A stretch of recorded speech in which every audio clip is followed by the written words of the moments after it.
Naitwa Elia Kajiba, ni mtendaji wa umoja huu wa makampuni ya bima.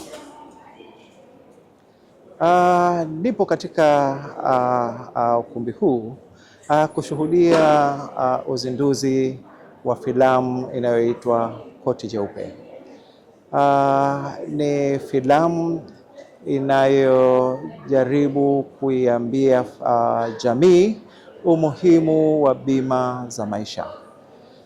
Koti Jeupe ni filamu inayoonyesha ndoto ya binti aliyetaka kuwa daktari, lakini kutokana na kutokuwa na bima za maisha, wazazi wake walipopata matatizo kidogo, ndoto hiyo ikataka kufifia.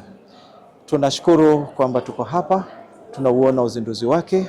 Basi tutapata mafunzo, tutapata kujua umuhimu wa bima za maisha. Tuliletewa wazo hili na hawa waandaaji wa filamu, hakika tulifurahi sana.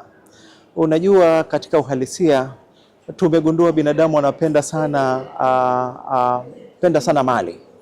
Kwa hiyo ukiangalia wengi walioweka bima ni kwa ajili ya mali walizonazo, magari, nyumba, vitu vya thamani, lakini maisha si wengi sana ambao wamechukua bima ya maisha.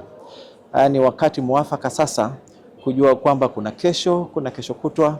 Hizi familia, yule ambaye ndiye mwingiza kipato anapoondoka, familia huwa inakengeuka, familia inahangaika.